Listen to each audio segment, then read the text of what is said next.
Hello दोस्तों, story hub channel में आप सभी का स्वागत है। दोस्तों, एक सड़क किनारे बनी चाय की दुकान पर हल्की भीड़ थी। एक कोने में बेंच पर बैठा आदमी चाय के प्याले को दोनों हाथों से पकड़े गुमसुम था। चेहरे पर दर्द और उदासी झलक रही थी। तभी एक अनजान लड़के ने कहा, भाई साहब, एक और चाय लेंगे? मेरे लिए भी। आवाज से उसका ध्यान टूटा। सामने साधारण सा लड़का खड़ा था, जिसने मोटा स्वेटर पहना था। उसकी आंखों में अजीब सी चमक थी। आदमी हल्की मुस्कान के साथ बोला, हाँ क्यों नहीं। उसने चाय वाले से 2 चाय मंगवाई। लड़के ने पूछा, लगता है आप किसी गहरी सोच में हैं? आदमी ने गहरी सांस ली। हाँ, कुछ पुरानी बातें याद आ गई। लड़का बोला, अगर मन हल्का करना चाहे तो सुना सकते हैं। कभी कभी अजनबी से बात करने से दिल का बोझ कम हो जाता है। आदमी थोड़ी देर चुप रहा, फिर बोला, कहानी लंबी है, पर अगर सुनना चाहो तो सुना सकता हूँ। लड़का उत्सुक था। जरूर, मुझे सच्ची कहानियां सुनना पसंद है। आदमी ने कहना शुरू किया, करीब 10 साल पहले मैं भी सपनों से भरा नौजवान था। कॉलेज खत्म किया, अच्छी नौकरी लगी, फिर शादी हुई। कहते कहते वो रुका, जैसे कोई पुरानी याद उसे कचोट रही हो। लड़के ने पूछा, फिर आगे क्या हुआ? आदमी ने चाय का आखिरी घूंट लिया। उसकी आंखें कहीं दूर खो गई। फिर कुछ ऐसा हुआ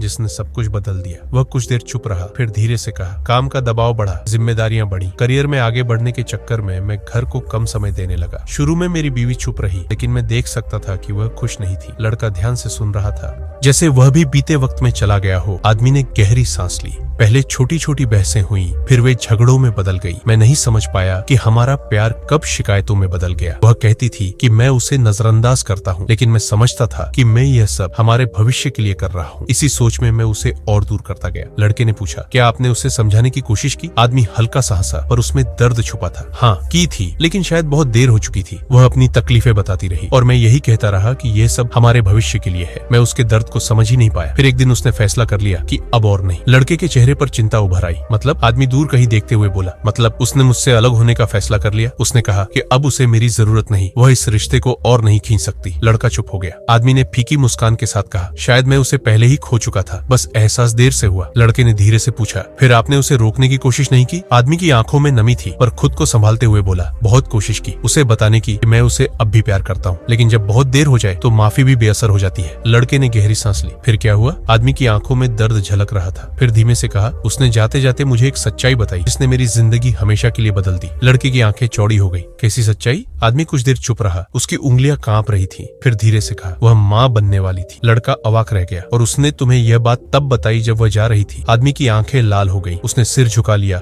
और ठंडी आवाज में बोला, हाँ, उसने जाते हुए बताया कि वह मेरे बच्चे की माँ बनने वाली थी, लेकिन अब इस रिश्ते में और दर्द सहन नहीं कर सकती थी। उसने कहा कि वह इस बच्चे को अकेले पाल लेगी, बिना मेरी मदद। लड़का चौंक गया। और तुमने कुछ नहीं किया? आदमी फीकी हंसी हंस पड़ा। मैंने बहुत कोशिश की, उसे रोकना चाहा, समझाना चाहा, लेकिन वह जा चुकी थी। मैं बदल जाऊंगा, लेकिन शायद मैंने उसे पहले ही इतनी तकलीफ दे दी थी कि अब मेरे शब्दों का कोई असर नहीं हुआ। उसने मेरी हर माफी, हर दलील ठुकरा दी और चली गई। लड़के की आंखें नम हो गई। फिर उसके बाद आदमी ने मुट्ठियां भींच ली। खुद को काबू में रखने की कोशिश कर रहा था। मैंने बहुत कोशिश की उसे ढूंढने की, दोस्तों से पूछा, परिवार से संपर्क किया, लेकिन उसने खुद को दुनिया से काट लिया था। मैं जानता था कि उसने शहर छोड़ दिया, पर कहाँ गई ये कोई नहीं जानता था। लड़का चुप था। उसकी आंखों में दर्द था, जैसे वह उस तकलीफ को महसूस कर रहा हो। आदमी ने गहरी सांस ली। वह मेरी जिंदगी की सबसे बड़ी भूल थी, जिसे मैंने हल्के में लिया। उसे खो देने के बाद समझा कि वह मेरे लिए कितना अहम था। आज भी मैं दरवाजे की ओर देखता हूँ, सोचता हूँ कि शायद वो लौट आए, या कम से कम मुझे अपने बच्चे की झलक देखने का मौका मिले। उसने कंधे उचकाए। कुछ गलतियां उम्र भर का पछतावा दे जाती है, और मैं उन्हीं में से एक हूँ। लड़के ने उसके कंधे पर हाथ रखा। तुम अभी भी कोशिश कर सकते हो। आदमी हल्का सा मुस्कुराया, पर दर्द छुपा था। कभी कभी वक्त इतनी दूर निकल जाता है कि लौटने का कोई रास्ता नहीं बचता। शायद यही मेरी सजा है, इंतजार बिना किसी उम्मीद के। लड़का चुप था। उसके पास कोई शब्द नहीं थे। सन्नाटा था, बस घड़ी की टिकटिक गूंज रही थी। आदमी ने कुर्सी पीछे खींची, अपने कोट का कॉलर उठाया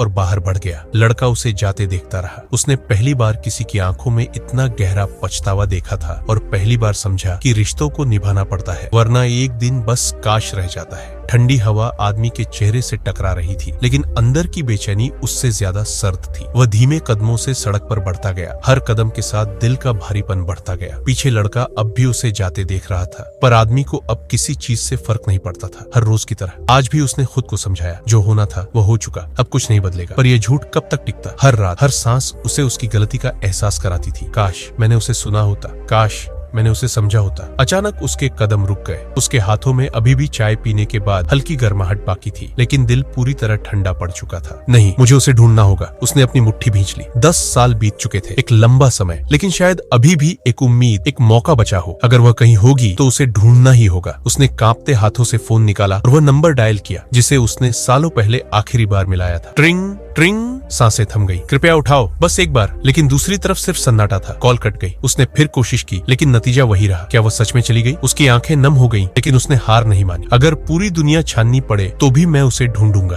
कुछ रिश्ते खत्म नहीं होते, बस वक्त की धुंध में खो जाते हैं। फोन अब भी हाथ में था, लेकिन उंगलियों की पकड़ ढीली पड़ रही थी। क्या यही मेरी नियति है? क्या मुझे उसके बिना जीना होगा? तभी फोन की स्क्रीन चमकी। Unknown number. उसका दिल थम गया। क्या ये वही है? उसे याद आया, 10 साल पहले भी ऐसा ही हुआ था। तब एक शब्द मिला था, अलविदा, और फिर फोन हमेशा के लिए बंद हो गया था। लेकिन आज क्या उससे कोई जवाब मिलने वाला था? कांपते हाथों से उसने कॉल रिसीव। हेलो। कुछ सेकंड तक सन्नाटा, बस धीमी सांसों की आवाज। कौन है? फिर वह आवाज आई, वही आवाज जिसके लिए वो हजारों रातें तड़पा था। तुम्हें अब भी मेरी तलाश है? एक ठंडी लहर उसके शरीर में दौड़ गई।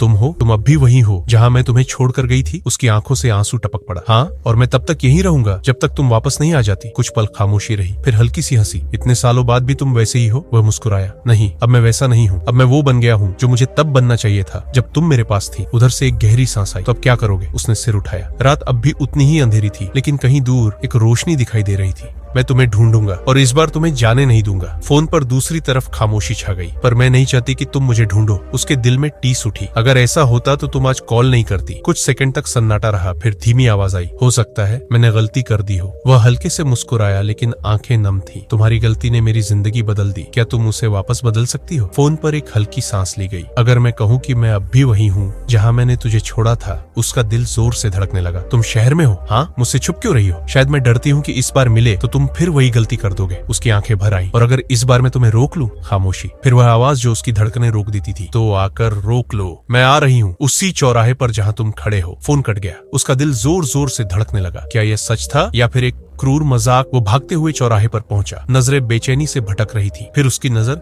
गुलाबी शॉल में लिपटी एक महिला पर पड़ी, जो एक छोटे बच्चे का हाथ पकड़े खड़ी थी। अनन्या। महिला ने धीरे से सिर उठाया। उसकी आंखें नम थी, लेकिन चेहरा शांत। वह बच्चा, उसकी ही आंखें, उसकी ही शक्ल। कांपते हाथों से उसने कुछ कहने की कोशिश की, पर शब्द गले में अटक गए। अनन्या हल्का मुस्कुराई। बेटा, मिलो, ये तुम्हारे पापा हैं। आसमान में हल्की बूंदाबांदी शुरू हो गई थी। ठंडी हवा के बीच उसके गाल पर एक गर्म बूंद गिरी। शायद आसमान भी उसके साथ रो पड़ा था। वह घुटनों के बल बैठ गया। कांपते हाथों से बच्चे का चेहरा छुआ। तुम सच में मेरे बेटे हो? बच्चे ने मासूमियत से सिर हिला दिया। इतने सालों तक तुम मुझे क्यों नहीं मिले अनन्या? अनन्या की आंखों में आंसू थे, पर आवाज मजबूत थी, क्योंकि मैं चाहती थी कि जब तुम हमें देखो तब समझो कि प्यार जताने से ज्यादा उसे निभाना जरूरी होता है। उसने सिर झुका दिया। मैंने बहुत गलतियां की, लेकिन अब सुधारना चाहता हूँ। अनन्या ने उसकी आंखों में देखा। सुधारना चाहते हो? सिर्फ तुम्हारे लिए नहीं, अपने बेटे के लिए भी। लंबी खामोशी। फिर अनन्या ने बच्चे का हाथ उसके हाथ में रख दिया। तो अब इसे कभी मत छोड़ना। उसकी आंखों से आंसू बह निकले। उसने अपने बेटे को सीने से लगा लिया और आकाश की ओर देखा। शायद अब पछतावे का सफर खत्म हो चुका था और एक नए सफर की शुरुआत हो रही थी।